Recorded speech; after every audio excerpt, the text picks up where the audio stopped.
హయగ్రీవ హయగ్రీవ హయగ్రీవేతి యోగదయేత్ తస్య నిస్సరతే వాణి జనుకన్యా ప్రవాహవత్ అరుణాం కరుణాతరంగితాక్షీం ధృతపాశాంకుశపుష్పబాణచాపాం అనిమాదిభిరావృతాం మయూకైః అహమిత్యేవ విభావయే భవానీం. శ్రీమాత్రే నమః.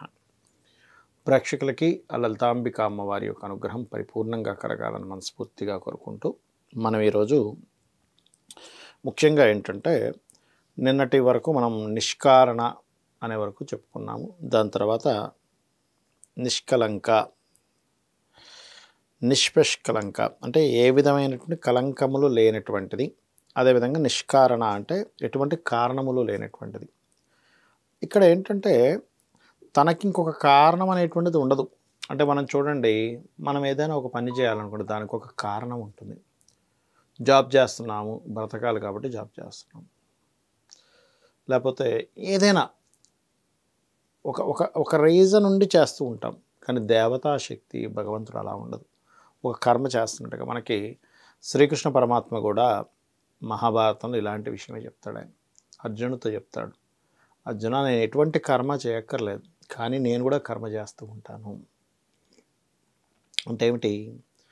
మనము చాలామంది ఏమనుకుంటాం, అబ్బా నాకు ₹1,00,00,000 ఉంటే చాలు, దాన్ని బ్యాంకులో వేసి, చాలామంది విన్నాను అనేది, ₹1,00,00,000 ఉంటే చాలండి, బ్యాంకులో వేసేసుకుంటే చక్కగా నెలకింత ఇన్ని డబ్బులు వస్తాయి, దాంతో హాయిగా బతికేస్తాయి, ఏ పని పాటు చేయకుండా అంటూ ఉంటారు. అంటే ఇక్కడ ఏమిటి? ఏ పని చేయకుండా అలా ఉండిపోదాము, మనకు అవసరం ఉంటేనే చేద్దాం అనుకునే తత్వం చాలామందికి ఉంటుంది. అందరికీ ఉంటుందని కాదు. కానీ అమ్మవారికి ఏంటంటే ఏ కారణం అక్కర్లేదంట.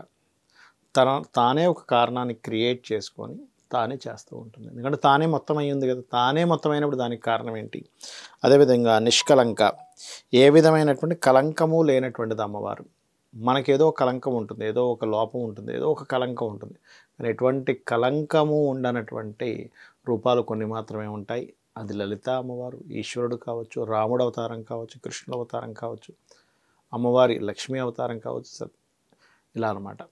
అలా ఏంటంటే కొన్ని సాముద్రిక లక్షణాలు కానివ్వండి, ఇవేవి కూడా ఆ యొక్క భగవత్ శక్తికి ఎప్పుడు కూడా అంటే కంప్లీట్నెస్నే కానీ ఉంటాయి, కానీ ఎక్కడా కూడా కలంక ఉండడం కానీ లేకపోతే ఆ లోపాలు ఉండడం కానీ ఉండవు. మరి అలాగా నిష్కలంక అనేటువంటి నామం మనం గనక చేస్తూ ఉన్నట్లయితే మనకు వచ్చినటువంటి కలంకము, అంటే మనకు ఒక కలంకం అంటింది అంటే, ఉదాహరణకి మనల్ని ఎవరో ఏదో అన్నారు, మీరు చేయనటువంటి విషయాన్ని మీకు ఎవరో ఆపాదించారు, మీరే చేశారు ఆ పని అని. అలాంటప్పుడు ఓం నిష్కలంకాయై నమః అనే నామస్మరణ కనుక చేసినట్లయితే 100% మీకు అంటినటువంటి కలంకం పోతుంది. అదేవిధంగా ఇంట్లో డిప్రెషన్ జోన్ అంటారు, అంటే వెస్ట్ నార్త్ వెస్ట్ కనుక పాడైతే కూడా మనిషి అనవసరమైనటువంటి వాటిల్లోకి వెళ్ళి ఇబ్బంది పడడం, తూర్పు మరియు పడమర వాయువు రెండూ కనుక పాడైతే మరింత ఎక్కువగా ఉంటుంది అటువంటి ప్రభావం. దాని తర్వాత నామం కనుక తీసుకున్నట్లయితే నిరుపాధి, అంటే ఉపాధి లేనిదట అమ్మవారు. నిరుపాధి, ఉపాధి లేకపోవడం ఏమిటండి అంటే, ఉపాధి ఎవరికి కావాలి?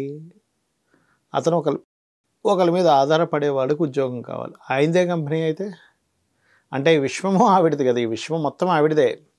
ఆవిడ శక్తితోనే అంతా నడుస్తున్నప్పుడు ఆవిడ మళ్ళీ ఇంకో దగ్గర ఉపాధి పొందాల్సిన అవసరం ఏముంది?